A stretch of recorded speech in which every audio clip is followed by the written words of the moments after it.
The schoolyard was crowded. Hundreds of women, young and old, clutched the hands of their children and found what space they could in the packed courtyard. Nearby, Wehrmacht soldiers, rifles slung over their shoulders, looked on as the families slowly drifted in from towns and villages across the area. These women had been summoned by order of their new German masters, ordered to bring their children to the school for medical tests. Upon arrival, they were arrested and told to wait. Otto Lucher, commander of the police and security services for the region, watched, relaxed and impassive, his hands resting comfortably in his pockets, as the yard filled with families. Once, Lucher had been Hitler's jailer. Now he was the Führer's leading henchman in Lower Styria. He held the rank of SS Standartenführer, the paramilitary equivalent of a full colonel in the army. But that summer's morning he was casually dressed in a two-piece civilian suit.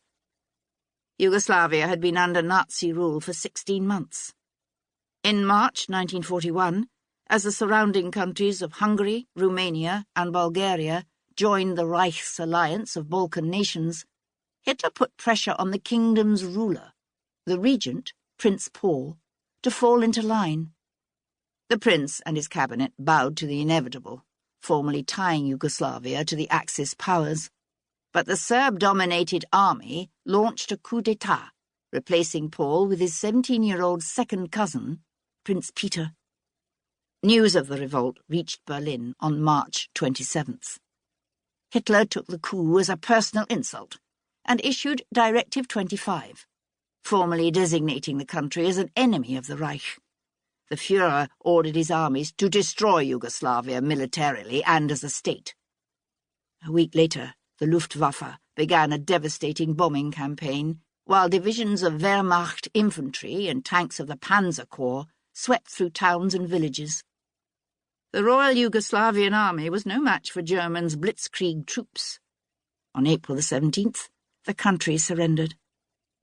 The occupying troops immediately set about fulfilling Hitler's instruction to dismantle all vestiges of the state. 65,000 people, primarily intellectuals and nationalists, were exiled, imprisoned, or murdered, their homes and property handed over to the new German masters. The Slovene language was prohibited. But for the rest of 1941, and throughout the first half of 1942, partisan groups, led by the communist Josip Broz Tito, fought a determined campaign of resistance. Germany retaliated with a brutal crackdown. The Gestapo swooped on fighters and civilians alike, deporting thousands to concentration camps across the Reich. Others were selected to be executed as a warning against resistance. In a 9-month period, beginning in September 1941, 374 men and women were lined up against the walls of the prison yard at Celje and summarily shot. Photographers recorded the murders for posterity and propaganda. On June the 25th, 1942, Heinrich Himmler, the second most powerful and feared man in Nazi Germany, issued orders to his secret police and SS officers to eliminate partisan resistance.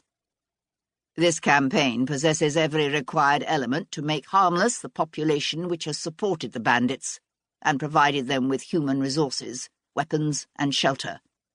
Men from such families, and often even their relatives, must be shot, the women locked up and transported to concentration camps, and the children must be torn from their motherland and instead accommodated in the territories of the old Reich. I expect to be provided with a special report on the number of children and their racial values. Against this bloody backdrop, 1,262 people, many the surviving relatives of the partisans executed as an example to the rest of the population, assembled in the schoolyard that August morning to await their fate.